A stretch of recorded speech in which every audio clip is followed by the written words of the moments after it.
തൃശൂരിൽ 14കാരന്റെ കുത്തേറ്റ് പൂത്തോൾ സ്വദേശിയായ യുവാവ് മരിച്ച കേസിൽ പ്രതികളായ രണ്ടുപേരും ലഹരിക്കടിമകളെന്ന പോലീസ് നിഗമനം.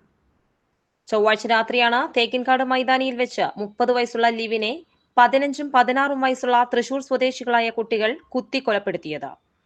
കുട്ടികൾ 2 പെൺകുട്ടികൾക്കൊപ്പം മൈതാനത്ത് നടന്നു പോകുകയായിരുന്നു. പെൺകുട്ടികളുമായി ഇവർ ഇരുട്ടത്ത് പോകുന്നത് കണ്ട ലിവിൻ ഇത് ചോദ്യം ചെയ്തതിനെ തുടർന്നാണ് തർക്കമുണ്ടായത്. പിന്നാലെ കയ്യിലുണ്ടായിരുന്ന കത്തിയെടുത്ത് കുട്ടികളിൽ ഒരാൾ ലിവിനെ കുത്തുകയായിരുന്നു. കൊലപാതകത്തിന് തൊട്ടുമുൻപ് പ്രതികൾ കഞ്ചാവ് വലിക്കുകയായിരുന്നുവെന്നും കൊലയ്ക്ക് ഉപയോഗിച്ച കത്തി പിടിയിലായ 14കാരന്റേത് തന്നെയാണെന്ന് കണ്ടെത്തിയെന്നും പോലീസ് പറഞ്ഞു. പ്രായപൂർത്തിയാകാത്ത രണ്ടുപേരെയും തൃശൂർ ഈസ്റ്റ് പോലീസ് കസ്റ്റഡിയിലെടുത്തിരുന്നു. കുട്ടികൾ ക്രിമിനൽ പശ്ചാത്തലമുള്ളവരാണെന്ന് പോലീസ് കണ്ടെത്തി. പ്രതികൾക്ക് മുൻപും ക്രിമിനൽ പശ്ചാത്തലമുണ്ട്. മോഷണക്കേസിൽ ഇരുവരും പിടിയിലായിട്ടുണ്ട്. അന്ന് പ്രായത്തിന്റെ ആനുകൂല്യത്തിൽ രക്ഷപ്പെടുകയായിരുന്നു എന്നാണ് വിവരം. 9ാം ക്ലാസ്സിൽ വെച്ച് മുൻപ് സ്കൂളിൽ നിന്നും പുറത്താക്കിയിരുന്നു. സഹപാഠിയെ കത്തികാട്ടി ഭീഷണിപ്പെടുത്തിയതിന്റെ പേരിലായിരുന്നു നടപടി.